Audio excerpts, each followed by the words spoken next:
Dear friends, हमने method of teaching writing के बारे में पढ़ा। इसमें सबसे महत्वपूर्ण है आपकी डिक्टेशन। डिक्टेशन के माध्यम से हम हैंड राइटिंग में कई चीज़ों में सुधार कर सकते हैं। हैंड राइटिंग में सुधार करने के लिए डिक्टेशन बहुत ज़रूरी है। इससे हम उसकी हैंड राइटिंग ठीक कर सकते हैं, उसके जो गलत शब्द लिखता है उसको ठीक कर सकते हैं, शब्दों की बनावट को ठीक कर सकते हैं। तो डिक्टेशन में सबसे महत्वपूर्ण बात होती है सिलेक्शन ऑफ द पैराग्राफ। सबसे पहले हमको जिस चीज़ की डिक्टेशन लिखवानी है उस डिक्टेशन में हमको एक ऐसे पैराग्राफ का सिलेक्शन करना है, चुनना है जो बच्चे पहले से पढ़ चुके हैं, जिससे उनमें गलती करने की संभावना बहुत कम रह जाती है। तो सबसे पहला हमको डिक्टेशन लिखवाते समय ये होना चाहिए कि पढ़ा हुआ, पहले पढ़ा हुआ पैराग्राफ ही हमको डिक्टेशन में सेलेक्ट करना है। इंस्ट्रक्शंस टू द स्टूडेंट्स, दूसरा स्टेप आता है इसका इंस्ट्रक्शंस टू द स्टूडेंट्स को हम, विद्यार्थियों को हम क्या क्या निर्देश दे सकते हैं। पहला निर्देश कि उनका पोस्टर सही हो, दूसरा निर्देश कि उनका जो कलम है, पेंसिल है वो सही हो, तीसरा निर्देश कि उनका जो पेपर है वो सही होना चाहिए। सब क्या होता है कि कभी कभी पेपर खराब होने से अक्सर फट जाते हैं, तो उसमें हमको ये करना है कि उसका पेपर सही हो। जो हमको बोलना है सबसे पहले बच्चों को बताना है कि हम जो टीचर पहले बोलेगा उसको ध्यान से सुने और उसके बाद में उसको लिखना प्रारंभ करें। Model reading by the paragraph, सबसे पहले पैराग्राफ का आदर्श वाचन। आदर्श वाचन पैराग्राफ का हमको क्या करना है, सबसे पहले उसका आदर्श वाचन करना है। आदर्श वाचन करने से बच्चा उसको ध्यान से सुनेगा और सुनने के बाद में उन अक्षरों के बारे में सोचेगा, तो उसको लिखते वक्त उसमें गलतियाँ होने की संभावना बहुत कम रह जाती है। करेक्शन, इसके बाद में correction by the teacher. Paragraph को बोलते समय हमें सबसे ध्यान रखने की बात है कि हम पैराग्राफ को या जो भी लाइन है, लंबी लाइन है तो उसके टुकड़े कर लें, एक ही चीज़ को हम 2 या 3 बार दोहराएं और उसके बाद में डिक्टेशन जब बच्चा लिख लेता है तो उसके बाद में टीचर को उनको जांच करना है। टीचर उनकी जांच करता है। टीचर जब जांच करता है तो उसमें जितने भी उसके करेक्शन हैं, गलत जो शब्द हैं, उन गलत शब्दों पर गोला लगा दिया जाता है।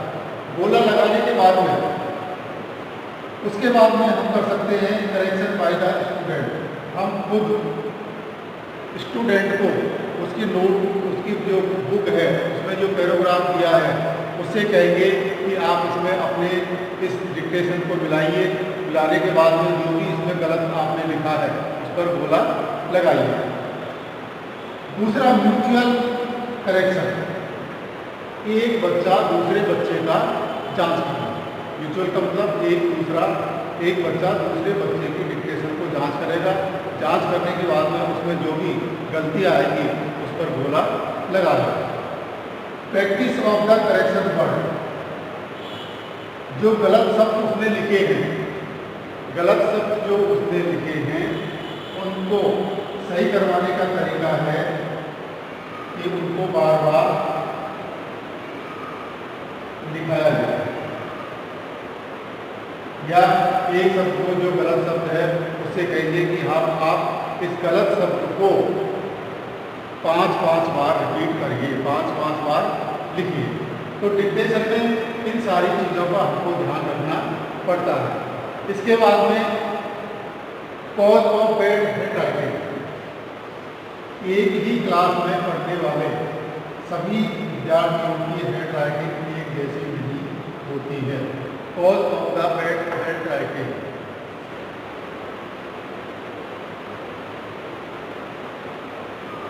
कॉज ऑफ द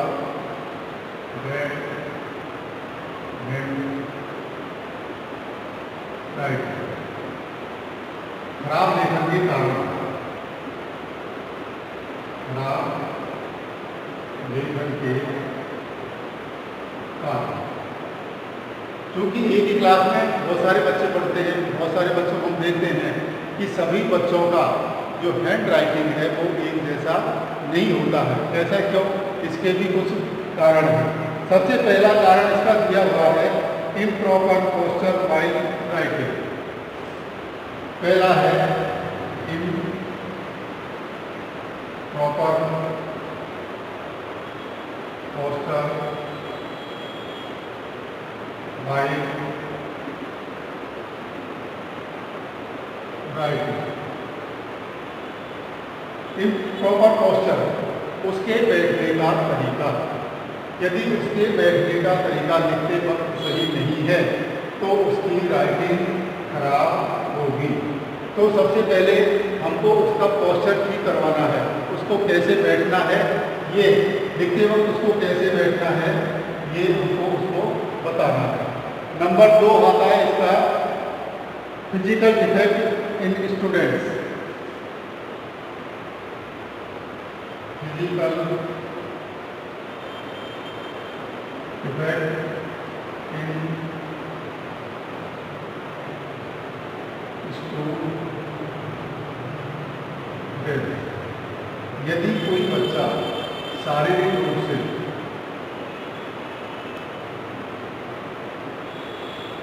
अपंग है, यदि कोई बच्चा शारीरिक रूप से अपंग है या उसके हाथ सही नहीं है या उसके पैर सही नहीं है, कहने का मतलब वो सही ढंग से नहीं बैठ सकता है, तो ये भी एक कारण है कि यदि बच्चे का फिजिकल डिफेक्ट है, यदि उसमें शारीरिक क्षमता में कोई कमी है तो उसका जो हैंड राइटिंग है वो सही नहीं होगा। तीसरा है lake of practice in writing. Lake of practice in writing, अभ्यास की कमी। अभ्यास की कमी, यदि बच्चा लिखने का ज़्यादा अभ्यास नहीं करता है, केवल जो चीज़ें दी हुई है हमको लिख लिया, बाद में उसका अभ्यास नहीं करता है, तो उसके कारण भी, अभ्यास की कमी के कारण भी उसकी हैंड राइटिंग कमज़ोर होगी या अच्छी नहीं होगी।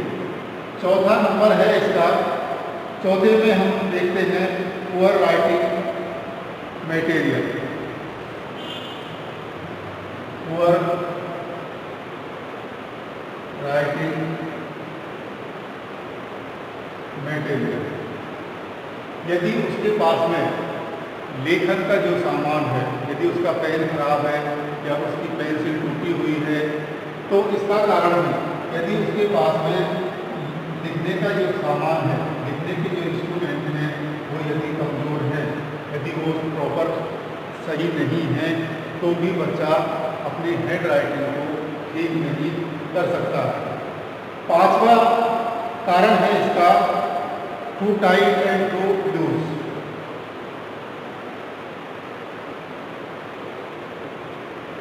टाइट एंड टू लूज, ज़्यादा टाइट मतलब कस के पकड़ना, पेंसिल या पेन को कस के पकड़ना। यदि वो कस के पकड़ता है तो भी उसकी राइटिंग सही नहीं होगी, यदि वो ज़्यादा ढीला उसको पकड़ता है पेन या पेंसिल को, तो भी उसकी राइटिंग सही नहीं होती। उसके लिए सबसे बड़ा चीज़ ये है कि जो पेन को पकड़ना है या पेंसिल को पकड़नी है तो उस पर प्रॉपर प्रेशर यदि होगा तो उसकी राइटिंग सही हो जाएगी। इसके बाद में छठा कारण है poor writing of the teacher. यदि टीचर का भी लेख, यदि टीचर का हस्तलेख खराब है तो बच्चों में वो ज़्यादा सुधार नहीं कर सकता है। तो ये कारण रहे हैं कि एक खराब हैंड राइटिंग में इन महत्वपूर्ण कारण छुपे हुए होते हैं। यदि इन कारणों पर विशेष ध्यान दे लिया जाए तो हैंड राइटिंग में काफ़ी सुधार किया जा सकता है। इसके बाद में आता है आपका holding pen properly. Holding pen properly, यदि उसने ठीक प्रकार से पेन को पकड़ने का उसका तरीका गलत है, पेन को पकड़ने का उसका यदि तरीका गलत है तो भी उसकी राइटिंग को हम ठीक नहीं कर सकते हैं, राइटिंग उसकी खराब होती चली जाएगी। इसके बाद में आता है measure of improve hand writing.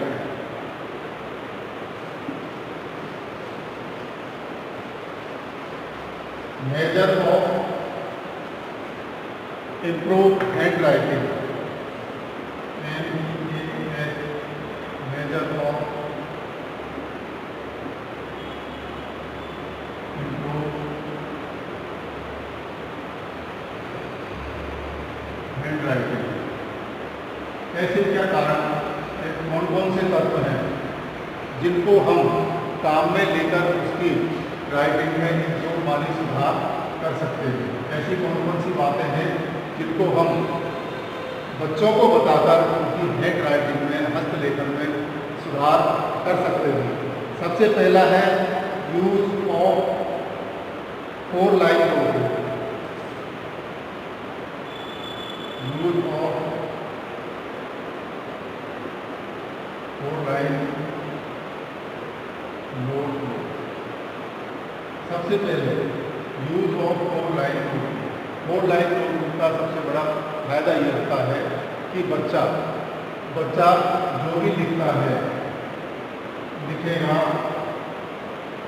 उसी से पता चलेगा कि कौन सा अक्षर हमें बड़ा लिखना है, कौन सा अक्षर ऊपर की 3 लाइनों में लिखना है, कौन सा अक्षर हमको बीच की लाइन में लिखना है, कौन सा अक्षर हमको नीचे की लाइन में लिखना है।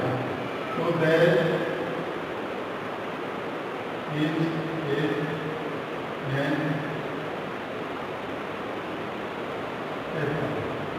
यदि 4 लाइन की नोटबुक को हम काम में नहीं लेते हैं, 4 लाइन की नोटबुक काम में नहीं लेने का सबसे बड़ा मेजर क्या होगा कि बच्चा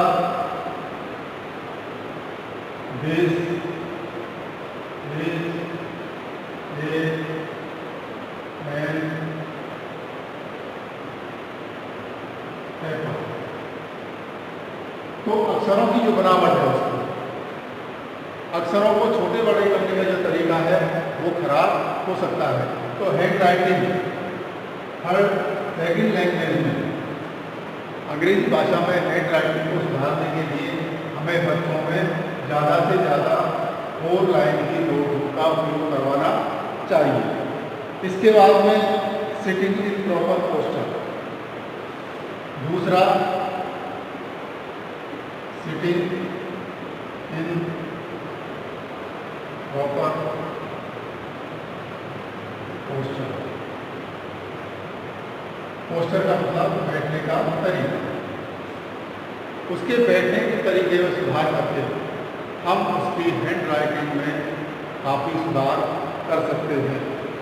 इसके बाद में showing model hand writing. Showing model hand writing.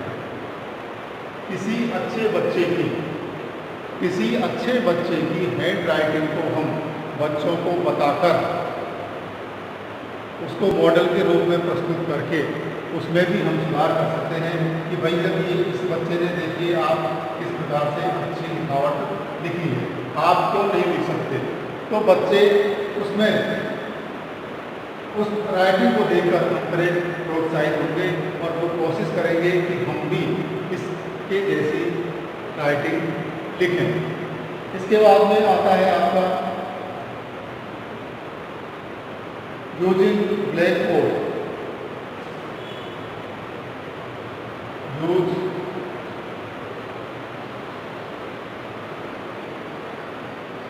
Black board. Writing को इम्प्रूव करने के लिए हमें ब्लैक बोर्ड का सहारा लेना चाहिए। ब्लैक बोर्ड पर श्याम पट्ट पर उसे लिखने के तरीकों के बारे में बताना चाहिए। तो श्याम पट्ट पर हमने 4 लाइन का लिख दिया। यदि हमको कैपिटल लेटर लिखने हैं,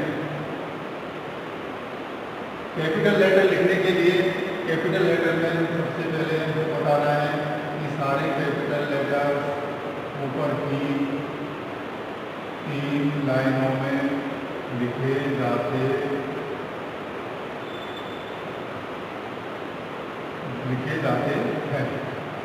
तो बच्चा उनको उसी हिसाब से लिखेगा।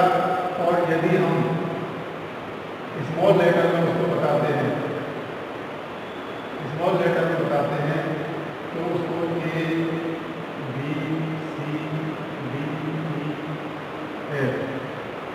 तो ये प्रैक्टिस बोर्ड पर यदि हम बच्चों को प्रैक्टिस करवाएं, टीचर लिख देगा या फिर बच्चों को भी हम बोर्ड पर बुला के उसकी प्रैक्टिस करवा सकते हैं। और उसमें जो कमियां हैं उनको तुरंत ही उनको इंस्ट्रक्शन दे सकते हैं। इसके बाद में है correcting the mistake, correcting the mistake, गलतियों को सुधारना।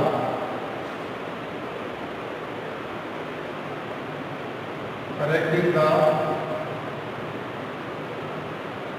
मिस्टेक, बच्चे ने कोई गलतियां की, उन गलतियों को तुरंत उसके सामने ही सुधार करवाया जाएगा। यदि बच्चा बोर्ड पर आकर गलत लिखता है तो उसे बताया जाएगा कि आपने इस अल्फ़ाबेट को गलत लिखा है, इस अल्फ़ाबेट को इस प्रकार लिखा जाता है। तो इन सारे वेरियस या स्टेप के माध्यम से हम बच्चों की हैंड राइटिंग को इम्प्रूव कर सकते हैं, उसको और अच्छा बना सकते हैं। जिनकी हैंड राइटिंग खराब है उनको ज़्यादा अच्छा बना सकते हैं, जिनकी अच्छी है उनको और अच्छा बना सकते हैं। तो छोटे बच्चों में सबसे स्टेप बाय स्टेप उनको सिखाना है। स्टेप बाय स्टेप सीखने के बाद बच्चा धीरे धीरे प्रैक्टिस, उनकी ज़्यादा से ज़्यादा प्रैक्टिस करवानी है। प्रैक्टिस करवाने के बाद में हम उनको कई तरह की प्रैक्टिस करवा सकते हैं, डिक्टेशन लिखवा के, कैलीग्राफ लिखवा के, कॉपिंग करवा के। तो कई ऐसे तरीके हैं जिनके माध्यम से हम बच्चों की हैंड राइटिंग या उनकी गलतियों को सुधार करवा सकते हैं। इसके बाद में आता है राइटिंग मटेरियल। राइटिंग मटेरियल में केवल एक ही चीज़ नहीं, राइटिंग मटेरियल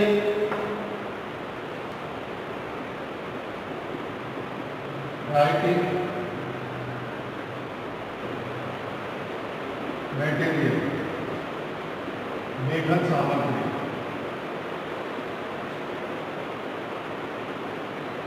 लेखन सामग्री। अब किस किस के माध्यम से, केवल नोटबुक या 4 लाइन की नोटबुक के माध्यम से ही नहीं, बल्कि और भी ऐसे कई तरीके हैं जिनके द्वारा हम उनकी राइटिंग को सुधार करवा सकते हैं। पहला है ब्लैक बोर्ड एंड चॉक।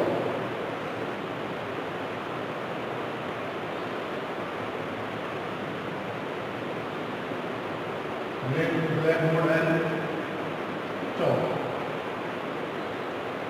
बच्चों को ब्लैक बोर्ड पर चॉक जो होती है तो वो भी क्वालिटी की होनी चाहिए। कई चॉक ऐसी होती है जो लिखते वक्त टूट जाती है, लिखते वक्त आवाज़ करती है। तो ऐसी डस्टलेस चॉक का हमको उपयोग करना होता है। डस्टलेस चॉक से हैंड राइटिंग अच्छी होती है और बच्चों को हम ब्लैक बोर्ड के माध्यम से एक एक बच्चों को बुलाकर उसकी प्रैक्टिस करवा सकते हैं। प्रैक्टिस में जो भी कमियां हैं उनको तुरंत ही कक्षा के सामने ही या बच्चों के सामने ही उनको सुधरवाते हैं, जिससे और बच्चे गलती नहीं कर पाए। दूसरा होता है tray and send. Tray and send. Tray एक प्लास्टिक की या लोहे की ट्रे ले ली, उस ट्रे में हमने मिट्टी भर दी। सैंड, सैंड माने मिट्टी। मिट्टी कैसी? जो मालूम रेंज होती है उसको हम भर देते हैं। भरने के बाद हम उसको बिल्कुल सपाट कर देते हैं। सपाट करने के बाद में हम अक्षरों की प्रैक्टिस उस ट्रेन और सेट के माध्यम से भी बच्चों को करवा सकते हैं। इसमें हमको ज़्यादा खर्चा करने की आवश्यकता नहीं होती है। कई बच्चों को उसी ट्रे में, सारे बच्चों को उसी ट्रे के माध्यम से हम प्रैक्टिस करवा सकते हैं। उसको प्रैक्टिस करवाने के बाद में फिर उसको समतल कर दो, दूसरे बच्चों को बुला लेंगे, उसके बाद में फिर समतल कर देंगे। तो इसके माध्यम से भी हम बच्चों को हैंड राइटिंग के लिए प्रैक्टिस करवा सकते हैं। इसके बाद में पेपर एंड पेंसिल, तीसरा है पेपर एंड पेंसिल। पेपर और पेंसिल के माध्यम से, पेपर और पेंसिल में क्या होता है कि पेपर में लिखा उसको हम फिर उसको इरेजर के माध्यम से मिटवा सकते हैं। तो पेपर और पेंसिल के माध्यम से भी हम बच्चों को खाली पेपर दे दिया, खाली पेपर के बाद उनसे कहा कि अब आप उसमें आप और लाइन की नोट तैयार कीजिए। बच्चा उस पर लाइन खींचेगा, लाइन खींचने के बाद में पेंसिल से उसे लिखवाइए। यदि गलती करता है तो उसको साफ करवाइए, दोबारा उसको लिखवा दीजिए। तो पेपर और पेंसिल के माध्यम से भी हम बच्चों में हैंड राइटिंग को ज़्यादा इम्प्रूव और अच्छा बना सकते हैं। इसके बाद में एक्सरसाइज बुक,